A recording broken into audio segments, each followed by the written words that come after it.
and welcome back to my channel. I am here with a new topic, so let's begin the topic. आज का हमारा topic है animal models of memory. Human memory और amnesia को समझने के लिए एनिमल मॉडल्स बहुत ही ज़्यादा हेल्पफुल रहे। बहुत सारे एनिमल्स स्पेसीज पर स्टडी करने के बाद मंकी ही ह्यूमन मेमोरी के लिए कैपेबल हुए हैं, क्योंकि मंकी और ह्यूमन मेमोरी के परमिट मेमोरी सिस्टम सेम है, जो डैमेज कॉर्टेक्स और हिप्पोकैम्पस को स्टडी करने में हेल्पफुल हो। वैसे ऑर्गेनाइजेशन और फंक्शनल कैपेबिलिटी में ह्यूमन और मंकी में मेजर डिफरेंस मिले हैं, बट एनिमल मॉडल के कॉग्निटिव प्रोसेस ह्यूमन स्टडी में सही साबित हुए हैं। मेमोरी रिसर्च में की क्वेश्चन ये है कि कितना हिप्पोकैम्पस रिमूव किया जाए कि टेम्पोरल लोब से जो मेमोरी डेफिसिट का कारण बनता है, जैसे कि एचएम केस में हुआ था। उनके हिप्पोकैम्पस के साथ साथ उनके सराउंडिंग कॉर्टेक्स भी रिमूव हो गए, जिसकी वजह से उनकी मेमोरी क्रिएट नहीं हो पा रही थी। तो क्या टेम्पोरल लोब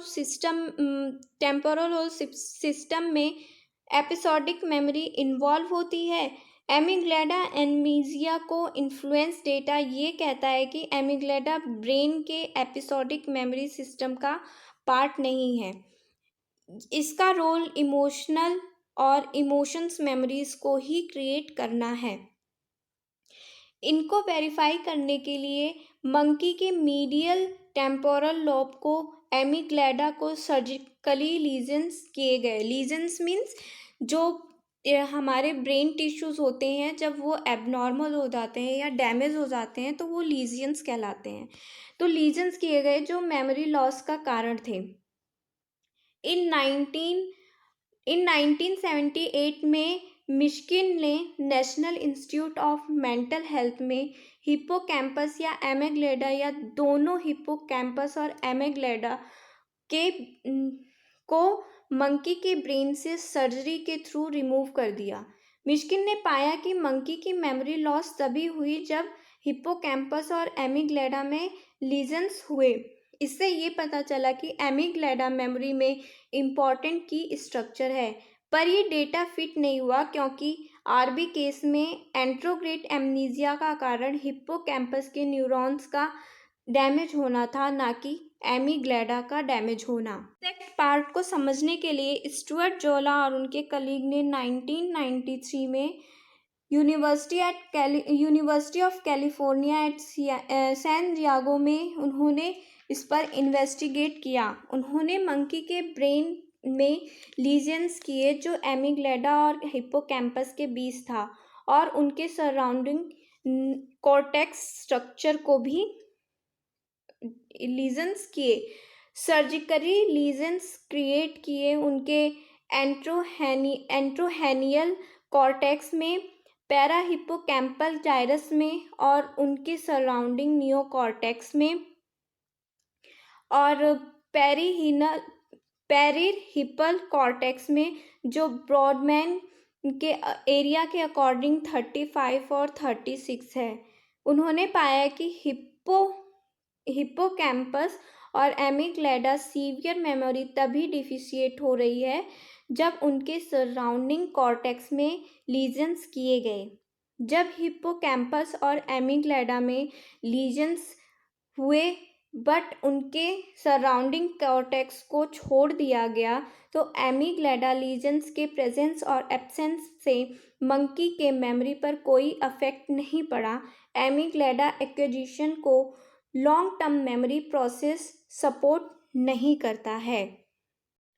जोला और उनके कलीग ने ये पाया कि जब पैरा हिप्पोकैम्पल और पेरिहिपल कॉर्टेक्स के लीजन्स ने भी इम्पॉर्टेंट मेमोरी डेफिसिट को प्रोड्यूस किया, बट आरबी केस से यह टेस्ट मैच नहीं हुआ। पैरा हिप्पोकैम्पल एंड पेरिहिनल एरियाज जो सेंसरीज इंफॉर्मेशन को हिप्पोकैम्पस में सेंड करते थे। हिप्पोकैम्पस जब डैमेज हो जाता है तो वो प्रॉपर फंक्शन नहीं करता है, जिससे ये पता चला कि सिर्फ हिप्पोकैम्पस के रिमूव होने से मेमोरी पर कोई इफ़ेक्ट नहीं पड़ता है अगर उनके सराउंडिंग कॉर्टेक्स को रिमूव नहीं किया जाए। तो इन समरी ये समझा गया कि जब एमिग्डैला को रिमूव कर दिया जाता है, उसके प्रेजेंस या एब्सेंस में कोई इफ़ेक्ट नहीं पड़ता है मेमोरी पर, बट हिप्पोकैम्पस जब टेम्पोरल लोब के अंडर में आने वाले हिप्पोकैम्पस के साथ साथ उसके नियोकॉर्टिक्स एरिया को भी रिमूव कर दिया जाता है, तो हमारी मेमोरी शॉर्ट टर्म मेमोरी से लॉन्ग टर्म मेमोरी में क्रिएट नहीं हो पाती है। जैसा कि हमने केस देखा था आरवी और एचएम केस में, जिनके साथ यही हुआ था। एचएम केस में तो हमने डिटेल्स में पढ़ा है, जिसमें हमने देखा था जब टेम्पोरल लॉब के साथ साथ उनके हिप्पोकैम्पस को भी रिमूव कर दिया गया था, तो उनकी न्यू मेमोरी क्रिएट नहीं हो रही थी। बट ऐसा क्यों हो रहा था, इसको चेक करने के लिए जब उनका एमआरआई कराया गया तो ये पाया गया कि हिप्पोकैम्पस और टेम्पोरल लॉब के साथ साथ हिप्पोकैम्पस के सराउंडिंग कॉर्टेक्स भी रिमूव हो गए हैं, जिसकी वजह से उनकी मेमोरी क्रिएट नहीं हो पा रही थी। तो इन सब स्टडी के लिए एनिमल मॉडल्स बहुत ही ज़्यादा हेल्पफुल होते हैं। आई होप ये टॉपिक आपको क्लैरिफाई हो गया होगा। तो घर पे रहिए, सुरक्षित रहिए, सीखते रहिए। Thanks for watching.